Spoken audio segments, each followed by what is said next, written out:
तेज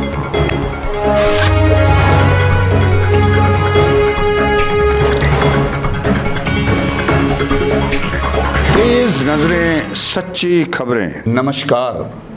आज हम अपने अंबाला के दर्शकों को बताना चाहेंगे कि हमारे स्टूडियो में आए हैं पिछले 46 साल से राजनीति के धुरंधर रहे श्री हरीश शासन जी, जो कांग्रेस के बहुत अच्छे पदों पर प्रदेश के सचिव रह चुके हैं। जिला के आज की डेट में प्रधान है क्योंकि कार्यकारिणी भंग हैं। जिला कष्ट निवारण समिति के सदस्य रह चुके हैं और नगर पालिका के चेयरमैन पद पर रहते हुए तो इन्होंने अम्बाला के लिए ऐसे काम किए। इस समय नगर परिषद था, ऐसे काम किए हैं कि जो भुलाए नहीं जा सकते। और इसके अलावा आज भी कांग्रेस की ये लड़ाई लड़ने वाले एक ऐसे नेता कहे जा सकते हैं कि जो पार्टी को ऊपर तक ले जाने में जिनका बहुत बड़ा हाथ रहा है, आज हमारे बीच में है। हम अपनी ओर से इनका स्वागत करेंगे। आपका स्वागत है शासन जी। धन्यवाद। मैं अम्बाला आई न्यूज़ चैनल पर प्रदीप गुलाटी मसीह जी का धन्यवाद करता हूं और उन्हें बधाई भी देता हूं जो इन्होंने चैनल शुरू किया है और अम्बाला की सारी आवाज़ जो सच्चाई है आपके सामने में लाने की भूमिका अदा करेंगे। मैं इनको तकरीबन 40 साल से जानता हूं। इन्होंने सच्चाई की आवाज़ उठाई, डरे नहीं, झुके नहीं, डरे नहीं। मैं जानता हूं इनको अच्छी तरह और मैं आशा करता हूं ये ऐसे ही अम्बाला की आवाज़ उठाते रहेंगे और हमारा जो सहयोग है इनके साथ रहेगा। धन्यवाद शासन जी। वैसे तो शासन जी को लगातार 2 बार हरियाणा के मुख्यमंत्री रहे चौधरी भूपेंद्र सिंह हुड्डा का हनुमान भी कहा जाता है और वो हनुमान वैसे ही नहीं कहा जाता। इसमें कोई झूठ नहीं है कि चौधरी भूपेंद्र सिंह हुड्डा के संघर्ष के दिनों में अगर अम्बाला के अंदर उनके कोई साथी थे तो उन 3 प्रमुख साथियों में एक नाम हरीश शासन जी का भी था। तो आज हम शासन जी से रूबरू हो रहे हैं। तो शासन जी, मैं कहना चाहूँगा कि कांग्रेस पार्टी सबसे पुरानी पार्टी, 150 साल पुरानी पार्टी है, लेकिन ना जाने पिछले काफ़ी समय से इसका ग्राफ गिरता चला आ रहा है। लगातार 2 लोकसभा चुनावों में कांग्रेस को बहुत बुरी तरह से हार का सामना करना पड़ा। इसका आप क्या कारण बताएंगे? इसका मेन कारण तो एक है कि सबसे पहले कि जब इलेक्शन हुए तो मोदी जी ने लोगों को बोला 15 लाख रुपया आपके खाते में आएगा, 2 करोड़ नौजवानों को नौकरी दी जाएगी। लोग बहकावे में आ गए और आपने भी सोचा होगा और हमने भी सोचा था कि 5 अगर हमारे घर में वोटें हैं, बंदे इंसान हैं, तो 75,000 रुपया तो हमारे खाते में भी आएगा। ऐसे सभी लोगों ने सोचा, लेकिन झूठ की राजनीति खेली उन्होंने। लेकिन झूठ की राजनीति ज़्यादा देर नहीं चली, यही कारण था उनके आने का। आज जनता पहचान चुकी है, जनता सब देख चुकी है। कब वाजें लगाते थे कि अगर पाकिस्तान हमारा एक सिर काटेगा हम 10 सिर लाएंगे। आपको पता है कितने नौजवानों की यहाँ पर शहादत हो चुकी है? 20 अभी मरे हैं चाइना में। और ये नहीं बता रहे कि चाइना ने हिंदुस्तान की हद में मारे शहादत हुई या उनकी हद में शहादत हुई। इतने जवान मर गए, उनके पास कोई हथियार नहीं था, कोई कुछ नहीं था, उनके पास सारे इंतजाम थे। ये इनकी नाकामयाबी है। आज देश पूछ रहा है ये 20 आज ही हम जवानों को शहादत दे के आए। हमारा ऑल इंडिया कांग्रेस कमेटी की तरफ से प्रोग्राम था पूरे हिंदुस्तान में, जो चाइना ने वहाँ पे हमारे जवान शहीद हुए हैं उनको श्रद्धांजलि दी गई है। आज जनता पूछ रही है, बातों से चोरी छिपे ये जो नाटक कर रहे हैं बीजेपी वाले, इनकी बातों में लोग यकीन करना बंद कर गए हैं। अब जो इलेक्शन होगा आप देखिए, कांग्रेस सरकार आएगी। कांग्रेस ने कभी झूठ की राजनीति नहीं करी, सच्चाई बोली है। कोई बात नहीं, उसका फल तो बाद में पता लगता है, मिलता है। आज जनता जान चुकी है कि आज देखिए ये शोर मचाते थे डीजल पेट्रोल 35 रुपये लीटर हम कर देंगे। वो कहाँ गए रामदेव जी, कहाँ गया? जनता पूछ रही है, कोई जवाब नहीं है इनके पास। जनता त्राई मची हुई है। डीजल का रेट ज़्यादा, पेट्रोल का कम। बताओ, जब डीजल पेट्रोल के रेट बढ़ेंगे तो ये महंगाई भी बढ़ेगी। कॉरपोरेटर हैं जो ट्रांसपोर्टर हैं, अब वो रेट बढ़ा रहे हैं, सब्जियों के रेट बढ़ेंगे, हर एक चीज़ के बढ़ेंगे। किसान पहले ही दुखी है, तंग आ चुका है, आज इनकी मार और गरीब जो महंगाई की और पड़ेगी। एम्प्लॉय दुखी है, किसान दुखी है, मजदूर दुखी है, सारी जनता दुखी है। जनता ने देख लिया इनके अल्ले पल्ले कुछ नहीं है, आने वाले समय में उनको सबक सिखा देगी जनता, और सरकार हिंदुस्तान में कांग्रेस पार्टी की आएगी। शासन जी, अभी आपने चीन की बात की, तो मैं कहना चाहूँगा कि भाजपा ये बड़े ज़ोर शोर से कह रही है कि सिर्फ नरेंद्र मोदी के कारण चीन इस समय पूरी तरह से डरा हुआ है। आप इस बारे में क्या कहना चाहेंगे कि ये इस बात में कहाँ तक सच्चाई है? सच्चाई क्या है? नरेंद्र मोदी जी बात क्यों नहीं करते? आज तक आपके मीडिया चैनल पर कभी नहीं आए, उन्होंने इंटरव्यू नहीं करी। हम तो एक छोटे से वर्कर हैं, राहुल गांधी जी ने 50 बार इंटरव्यू करी, आए उनके सामने बैठे हैं, जनता के सामने बताएं, लेकिन उनमें दम नहीं है, झूठ के पाँव नहीं होते। आज ये सब झूठ की राजनीति चल रही है, कुछ नहीं है इनके पल्ले। आज देखो जनता त्राही त्राही मची हुई है, महंगाई हो चुकी है। आपने पिछले दिनों देखा होगा, प्रवासी मजदूर थे, चल चल के मर गए, पैदल मर गए, उनका बुरा हाल हो गया। औरतें प्रेग्नेंट थी, और ये देखा एक हॉस्पिटल में भी, यहाँ के लोकल हॉस्पिटल में भी डिलीवरी हुई, उसका बेटा मर गया था। कईयों के माँ मर गए, बाप मर गए, बच्चे मर गए, और वो पैदल चलते रहे। जबकि कांग्रेस पार्टी ने, सोनिया गांधी जी ने कहा हरियाणा प्रदेश के कांग्रेस पार्टी के अध्यक्ष को, आप पैसे दीजिए इनको बच्चों के लिए, रेलगाड़ियों के लिए 40 लाख रुपया दिया इनको, लेकिन इन्हें बच्चे नहीं भिजवाई, रेलगाड़ी में नहीं भिजवाई, वो भी खा गए। ये तो खाना सीखे हुए हैं। आज देखिए यहाँ के मुख्यमंत्री इतने डरे हुए हैं, 3-3 बार एक गृह मंत्री को मिलने जा रहे हैं। इसका मतलब दाल में कुछ काला है। शासन जी, अभी आपने बसों की बात की, प्रवासी मजदूरों के लिए कांग्रेस ने प्रोवाइड करवाई। भाजपा का ये कहना था कि वो जो बसों के इन्होंने नंबर दिए थे, वो नंबर बसों के ना करे, ऑटो के थे, 2 व्हीलर के थे। आप भाई साहब यूपी की बात कर रहे हैं, मैं हरियाणा की बात कर रहा हूँ। और यूपी में प्रियंका गांधी जी ने 1000 बसों के लिए कहा था मैं भेजती हूँ, लेकिन जब इन्होंने इतराज़ किया योगी ने, ये तो टेम्पो के नंबर हैं, ये उनके नंबर नहीं है, बसें तो वहाँ सबको नज़र आ रही थी, आपने चैनल में देखा होगा 1000 बसें कैसे खड़ी थी वहाँ पे। चलो आपकी बात ही बड़ी करता हूँ, 2-4 अगर नंबर ऐसे थे, बाकी 998 नंबर तो बच्चों के ही थे। तो आपको कहने भेज देते। भाजपा को नंबर नहीं देखने चाहिए थे, लोगों की ज़रूरत को देखना चाहिए। बिल्कुल। जब उन्होंने कहा प्रियंका गांधी जी ने कि आप ये जो कर रहे हो, सोचेबाजी कर रहे हो, आप अपने स्टिकर लगाओ, आप अपने बैनर लगा दो बीजेपी के, लेकिन गरीब जनता तो बच जाएगी। लेकिन इन्होंने नहीं मानी और गरीबों को मार के दम लिया इन्होंने। आज बिहार के इलेक्शन है, देख लेना क्या आवाज़ उठेगी वहाँ पर, इनका सुपड़ा साफ हो जाएगा। जनता तैयार बैठी है, सरकार आएगी, कांग्रेस की आएगी। कांग्रेस ने झूठ की राजनीति नहीं कभी करी, सच्चाई के रास्ते पे चले हैं।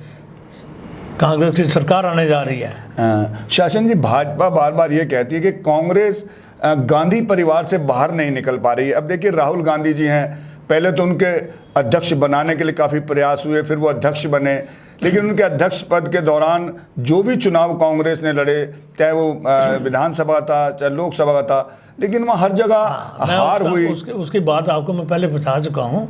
ये झूठ की राजनीति खेली इन्होंने। 15-15 लाख रुपया आएगा, 2 करोड़ भी है, 2 करोड़ नौकरी दी जाएगी, काला धन लाएंगे आपके खाते में आएगा। एक बात सच्ची नहीं आई, वो तो जनता ने देख लिया, नकार दिया इनको। अब जो इलेक्शन आएंगे, राहुल गांधी जी के बारे में एक बात मैं कहता हूँ, जो इन्होंने प्रोपेगेंडा किया, इन्होंने एक सारे ये नेट बनाए हुए हैं, किराए पे रखे हुए हैं बंदे, जो फटोफट फेसबुक पे डाल देते हैं राहुल गांधी जी के बारे में नेगेटिविटी। जनता को यह महसूस कराते हैं भाई इसके अल्ले पल्ले तो कुछ है नहीं। जितने सिंसियर राहुल गांधी हैं, उन्होंने फरवरी में बता दिया था कि हरियाणा में, हिंदुस्तान में कोरोना आ रहा है, आप चौकस हो जाओ, लेकिन उनके बात पे गौर नहीं किया। 30 फरवरी को पहली मौत हुई, उन्होंने पहले बता दिया था भाई ये महामारी फैलने वाली है, लेकिन इन्होंने ट्रंप जी को बुला लिया वहाँ से, अमेरिका से। बताओ, 1000 बंदा उनके साथ था, जहाँ जहाँ वो गए वहीं पे कोरोना सबसे ज़्यादा हुआ। महाराष्ट्र में गए, गुजरात में गए, राजस्थान में गए, दिल्ली में गए, वहीं वहीं कोरोना सबसे ज़्यादा हुआ। महामारी से इन्होंने बुलाई है। और देखिए फिर मध्य प्रदेश के इलेक्शन को डिले करने के लिए, इन्होंने अपनी सरकार लाने के लिए इन्होंने रणनीति खेली। 22 तारीख को लॉकडाउन करा ना, 20 तारीख तक इंतज़ार करते रहे, मार्च तक, जब वहाँ बीजेपी की सरकार बन गई तब तक गाड़ी बहुत आगे निकल चुकी थी। ये इन्हीं के कारण सारी वहाँ फैली है, इन्होंने कोई इंतज़ाम नहीं किया। देखिए इनको क्या ज़रूरत थी, वहीं रोक लगा देते ना, जो फॉरेन से आ रहे थे एयरपोर्ट पे लगा देते, रोक लगा देते, ट्रंप को बुलाते ही ना। ये सारी जानबूझ के इन्होंने खुद शरारतबाजी करी है, इनके पास कोई है ही नहीं, कोई जवाब है, कोई जवाब नहीं है। शासन जी, राजनीतिक गलियारे में एक बहुत अजीब बात निकली है कि पता चला है कि बीजेपी और कांग्रेस मिल गई है, क्योंकि हुड्डा जी ये जो राज्यसभा के चुनाव थे उसके अंदर बीजेपी के वरिष्ठ नेताओं से मिले हैं, और उसी का शायद कारण रहा है कि जो उनके बेटे हैं दीपेंद्र हुड्डा जी, वो चुनाव उन्होंने बीजेपी ने उनके अगेंस्ट अपना कोई उम्मीदवार खड़ा नहीं किया। तो क्या ये हो सकता है कि ये ऐसे नहीं? देखो ये जो वोटें पड़ती हैं ये एमएलए की पड़ती हैं। उस समय 31 विधायक थे हमारे, 31 विधायक से तो हमारा एक ही बनना था, तो 2 उनके हिस्से में आती थी, इसमें मिलने की क्या बात है, ये तो क्लियर थी। अब जैसे कि ये बिल्कुल स्पष्ट दिखाई दे रहा है कि दोबारा से राहुल गांधी जी की ताशपोशी की तैयारियां चल रही हैं, तो आप मानते हैं कि राहुल गांधी जी के अध्यक्ष बनने से कांग्रेस को कुछ और मजबूती मिलने पाएगी? देखो अब मजबूती मिलेगी, अब जनता ने देख लिया है।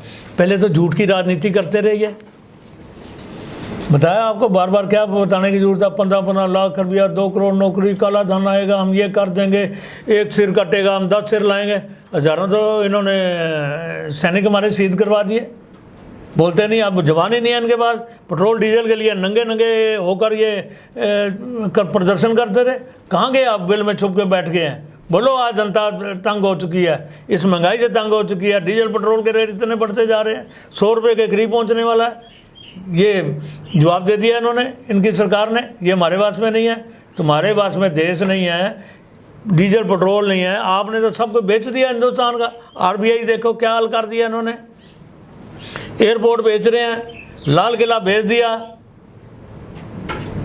ये क्या कर रहे हैं? शासन जी, बात करें अगर हरियाणा की राजनीति की, तो चौधरी भूपेंद्र सिंह हुड्डा लगातार 2 बार मुख्यमंत्री रहे, और 2 धुरंधर नेताओं की लड़ाई जो कि उस समय भी चल रही थी और कांग्रेस के सत्ता से बाहर हो जाने के बाद भी चलती रही, और वो लड़ाई को श्रीमती सोनिया गांधी जी ने किसी तरह शांत कराया, और कुमारी शैलजा और हुड्डा जी को जो एक 36 का आंकड़ा था, उस आंकड़े को ख़त्म करते हुए इनकी जोड़ी को बनाया। तो आप मानते हैं कुमारी शैलजा के अध्यक्ष बनने के बाद कांग्रेस को कुछ मजबूती मिली है? देखिए जब से ये शैलजा जी बनी है ना, तो हरियाणा में एक नारा था उस समय भी कि बहन भाई की जोड़ी में हरियाणा में सरकार कांग्रेस की आएगी, लेकिन आते आते रह गई। लेकिन जो आज हालात बने हुए हैं, ये सरकार 5 साल नहीं चलेगी, ये मेरा दावा है। ये सरकार 5 साल नहीं चलेगी, किसी समय भी इनका पटाखा बज जाएगा, ये नहीं रहने वाली सरकार। देखिए एक विधायक है, आप बीजेपी से बिलोंग करते हैं, विधायक है, आपकी सरकार है, लेकिन जब काम ही नहीं हो रहे तो आने वाले समय में आप इलेक्शन नहीं लड़ पाओगे, लोग गांव में घुसने नहीं देंगे। जनता बड़ी जागरूक हो चुकी है, उन्होंने करना तो है ना कुछ, पर जब उनकी चलती ही नहीं है, काम नहीं हो रहे, क्या करेंगे वहाँ के विधायक? इस करके ये सरकार 5 साल चलने वाली नहीं है। शासन जी, आप कहते हैं 5 साल नहीं चलने वाली, और भाजपा तो बड़े दावे से कहती है कि कांग्रेस ने जो पिछले 50 सालों में नहीं किया वो उन्हें 5 सालों में करके दिखा दिया। इस बारे में आप क्या कहना चाहेंगे? कितने 50 सालों में नहीं किया? आप भाई साहब किस गलतफहमी में हो? ये कहते हैं 50 साल में कांग्रेस ने कुछ नहीं किया, हम कहते हैं 50 साल में एक चाय बेचने वाले को मुख्यमंत्री बना दिया, प्रधानमंत्री बना दिया। ये कांग्रेस की तो देन है। अब इनसे देश ना संभले तो उसमें कांग्रेस का दोष थोड़ा, कोई कांग्रेस का दोष नहीं है। कांग्रेस ने, जनता ने मौका दिया इसको, लेकिन ये देश नहीं संभल पा रहा। अब देखिए आगे इनका हाल क्या होने वाला है, बहुत बुरा हाल होगा। आप भी अम्बाला में रहते हैं, मैं 40 साल से आपको जानता हूँ, आप भी पत्रकारिता करते रहे हैं, सच्ची बातें लिखी हैं, ये भी लिखो ना कि ये रहने वाली सरकार नहीं है। असली पत्रकार की पहचान ही वही है जो सच्ची बातें लिखे। कड़वी तो हो सकती है लेकिन सच्ची जरूर होंगी। शासन जी, चलो हम आपके कहे को ध्यान में रखेंगे, आगे और सच्चाई लिखने की कोशिश करेंगे। अब शैलजा जी के अध्यक्ष पद बनने के बाद थोड़ा ये लगा था कि जिले की कार्यकारिणियों का गठन होगा, लेकिन अब उनको अध्यक्ष पद बने ही मेरा ख्याल साल से ऊपर हो चुका है, शायद ज़्यादा ही समय हो गया है, लेकिन वो अभी तक जिले की कार्यकारिणी गठित नहीं कर पाई। तो आप ये नहीं मानते कि अगर कार्यकारिणी गठित हो जाए तो पार्टी को थोड़ा और मजबूती मिलेगी? ये तो मानता हूँ, ये तो मैं मानता हूँ। कार्यकारिणी का गठन का 2005 में 2010 में मैं प्रधान बना था कांग्रेस पार्टी का, 15 तक हम रहे। उसके बाद 15 के बाद 5 साल हो गए, कोई कार्यकारिणी का प्रधान यहाँ नहीं बना। लेकिन हम चला रहे हैं, जब तक कोई नहीं बनेगा हम अपना चला रहे हैं, पार्टी चला रहे हैं, फर्स्ट क्लास चल रही हैं। रोज़ मीटिंगें होती हैं हमारी कांग्रेस पार्टी की, बहुत अच्छी तरह चल रही है। लेकिन ये हाईकमान का काम है, जब उस आदेश से आगे तो पार्टियां बन जाएंगी, ग्रुप प्रधान बन जाएंगे, कोई दिक्कत नहीं है। शासन जी, वैसे तो आप कांग्रेस से काफ़ी समय से जुड़े हैं, लेकिन जैसे कि हमें भी पत्रकारिता में रहते हैं, हमें थोड़ा पता है कि भाजपा भी कई मंत्रियों से आपके बहुत अच्छे संबंध हैं, आपका मिलना जुलना है, आना जाना है। तो क्या ऐसा हो सकता है कि वो जिनसे आपका मिलना जुलना है वो आपको आमंत्रित करें कि आप भाजपा ज्वाइन करें? अगर ऐसे आपके पास कोई ऑफ़र आता है किसी बड़े भाजपा नेता का, तो आप उस ऑफ़र को स्वीकार करेंगे? देखिए, मेरे मदर कांग्रेस में रहे हैं, महिला कांग्रेस की हमारे यूनिट के प्रधान थे वो। उस समय इंदिरा गांधी जी के टाइम उन्होंने जेल भी काटी। हमारे रगों में तक कांग्रेस का खून है, कांग्रेस हमारी माँ है, माँ को हम दगा नहीं दे सकते गुलाटी साहब। यानी ये दावे से कहा जा सकता है कि जैसी दगा पूर्व केंद्रीय मंत्री, पूर्व विधायक और सीएम के एक हाथ रहे विनोद शर्मा ने कांग्रेस में रहते हुए देती थी, आपसे उम्मीद नहीं की जा सकती कि आप कांग्रेस को कभी मझधार में नहीं छोड़ेंगे? जब मैंने आपको बोल दिया कांग्रेस हमारी माँ है, माँ को गद्दारी हम नहीं कर सकते, हम तो कांग्रेसी हैं, शुरू जन्मजात से कांग्रेसी हैं। शासन जी, जैसे पता चला है जो अम्बाला से पूर्व विधायक रहे हैं विनोद शर्मा, अब दोबारा से वो राजनीति में आने की पूरी उसमें लगे हुए हैं। भाजपा उनको ले नहीं रही है, उनकी अपनी पार्टी जो जन चेतना बनाई थी वो चला नहीं पाए थे। तो सुना है कि कांग्रेस के अंदर ही उनकी फिर वापसी हो सकती है और वो फिर से कांग्रेस उन्हें यहाँ से टिकट दे सकती है। हम इतने हाई लेवल के नेता नहीं हैं, वो तो बड़ी बातें हैं, हाई लेवल के लीडर हैं, उनको पता होगा, इसके बारे में हमें कोई पता नहीं है। नहीं, मेरा कहने का मतलब था, अगर जिस तरह से पहले विनोद शर्मा 46 टिकट जो टिकटों के दावेदार थे, 46 लोगों की टिकट को दरकिनार करवाते हुए यहाँ से वो एक पैराशूट की तरह उम्मीदवार के रूप में आए और बहुत अच्छे चुनाव।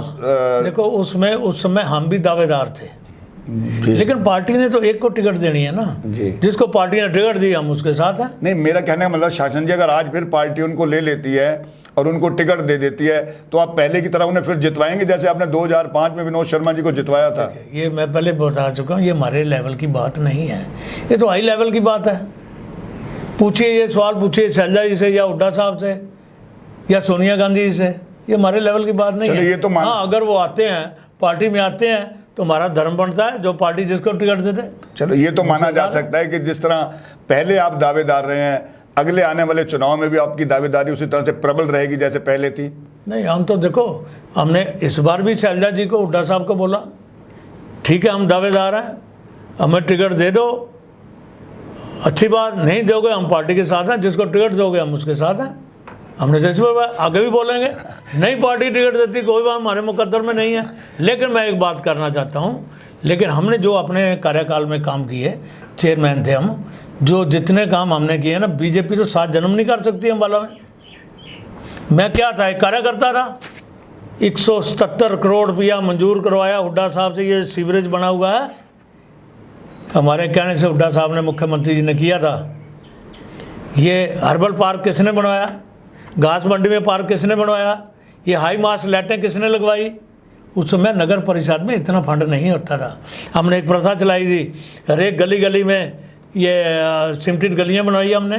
अब क्या कर रहे हैं, सीमेंट की गलियों पर इंटरलॉक कर रहे हैं, क्या कमीशनें खा रहे हैं, ये कर रहे हैं। ये कोई सरकार है क्या? एक दिन तो वो दुनिया के सामने सच्चाई आ ही जाएगी। ऐसे नहीं होना चाहिए। हमारे समय में नौकरियां लगी।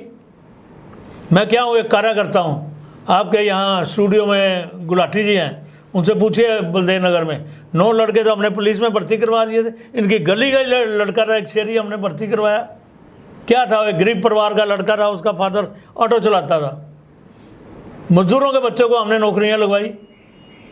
चलिए, लेकिन इनके काल में कोई एक नौकरी से बता दो जनता सवाल पूछेगी। 5 ट्यूबवेल लगवाए थे हमने, सारे शहर में 25 लगे थे, 395 गरीबों के मकान बनवाए हमने, जो रक्षा चलाने वाले थे, जिनके मकान गिरे हुए थे। 395 मकान, शैलजा जी उस टाइम मंत्री थी, उनसे मिलके हमने ये मंजूर करवाए थे। लेकिन आज क्या है, वो बंद कर दिया इन्होंने, पता ही बंद कर दी। शासन जी, चलते चलते हम ये कहना चाहेंगे कि आप कह रहे हैं कि आपने अपने कार्यकाल में बहुत करवाए, और हमारे अम्बाला शहर के विधायक असीम गोयल जो अब हैं, दूसरी बार बने हैं, वो कह रहे हैं कि जो काम उनके कार्यकाल में हो गए, जैसे बस अड्डा बना, बड़ा ठाकुर द्वारा का वो हुआ, और कैंट के अंदर भी काफ़ी विकास कार्य हुए। तो हमारे अम्बाला शहर के विधायक तो अपने आप को नगर सेवक भी कह रहे हैं। तो आप मानते हैं कि वो इस अम्बाला शहर की सेवा एक विधायक होते हुए ठीक तरह से कर रहे हैं? गुलाटी जी, आप तो बहुत पुराने पत्रकार हैं। ये गलियां नालियां सड़कें बनाना किसका काम है? ये निगम का काम है, एमसीओ का काम है, ये एमएलए का काम नहीं है। एमएलए का काम है यहाँ इंडस्ट्री लगाओ, बच्चों को नौकरियां लगाओ। आज इतनी लोग भटक रहे हैं, बच्चे भटक रहे हैं, ये काम है उनका, यहाँ को इंडस्ट्री लाओ, यहाँ पे बच्चों को नौकरियां दो। गलियां नालियां सड़का उद्घाटन करना ये एमएलए का काम है क्या? ये तो एमसी का काम है। जब हम एमसी थे हम करवाते थे, हमने गली गली में सारे बुजुर्गों से गलियों का निर्माण करवाया, आधारशिला रखवाई। ये काम होता है, ये एमसीओ का, सरपंचों का काम होता है गांव में, ये एमएलए का काम नहीं है। नहीं शासन जी, बीजेपी का कहना ये है कि आईएमटी का जो विरोध कुमारी शैलजा जो आज अध्यक्ष हैं उन्होंने किया था, और अब असीम गोयल जो विधायक हैं उन्होंने इस बात को कहा है कि, और मुख्यमंत्री ने उन्हें आश्वासन दिया है कि इस अम्बाला के अंदर आईएमटी लगेगी। अगर आप मानते हैं आईएमटी बीजेपी की सरकार में लगती है तो बहुत बड़ी उपलब्धि होगी। उस समय भी आईएमटी का कांग्रेस ने विरोध नहीं किया था। कांग्रेस ने ये कहा था आईएमटी वहाँ लगाओ जो बंजर भूमि है, उपजाऊ भूमि में आईएमटी मत लगाओ। कांग्रेस के विरोध में नहीं थी, लेकिन उस टाइम में क्या माहौल बने मैं कह नहीं सकता। लेकिन आईएमटी तो हम आज के भी हक में लगनी चाहिए। बंजर भूमि में बच्चों को नौकरियां मिलेंगी, रोजगार मिलेगा, लगाओ, अच्छी बात है। चलिए, अंत में यही कहना चाहेंगे कि माना जा सकता है कि जिला कार्यकारिणी जो नहीं बन पाई है काफ़ी समय से, आप इस बारे में प्रदेश अध्यक्ष कुमारी शैलजा पर थोड़ा जोर देकर कहेंगे कि जिले की कार्यकारिणियों का जल्दी से गठन किया जाए। बस अंत में हम यही पूछना चाहेंगे। हम जोर तो नहीं, बातचीत करेंगे, लेकिन हाईकमान के आदेश भी होती हैं। मैं तो इतने साल 42 साल हो गए मेरे को राजनीति में, हमें सब पता है। प्रदेश अध्यक्ष को भी हाईकमान का आदेश आएगा कि बाड़ियाँ बनाओ, बाड़ियाँ बनेंगी, वो देखेंगे कौन जेन्युइन आदमी है काम करने वाला, उसको आगे लाएं। ये नहीं किसी को बना दिया जो आज तक कभी कांग्रेस में, कभी कांग्रेस भवन में मीटिंग में नहीं, जो आज तक आया उस ऐसे वर्गों को प्रधान बना देंगे या करेंगे। ये पूरे रहने की बात कर रहा हूँ, ऐसे नहीं चलती हैं पार्टियाँ। हाँ, जो मैच्योर बंदा है उसको बनाओ प्रधान, जिसके साथ सारी जातियों के लोग हों, लोग लाइक करते हों, बनाओ प्रधान, मोस्ट वेलकम। तो शासन जी, ऐसे किसी प्रधान का नाम आप प्रपोज करेंगे चैनल के माध्यम से? जो हमें को पूछेगा, चैनल के माध्यम से नहीं होता, ये चैनल के माध्यम से है। जब हमें को बुलाएगा मीटिंग में, हम बताएंगे, हमारे से पूछे हम बता देंगे, अपनी दिल की बात बताएंगे किसको रखा। हाँ, बताएंगे। चलो, धन्यवाद शासन जी आपका अम्बाला इसके चैनल में आने के लिए, और उम्मीद है आगे भी आप इसी तरह से आते रहेंगे, उसी धड़ल्ले से आप अपने जवाबों को अम्बाला की जनता को देते रहेंगे। धन्यवाद।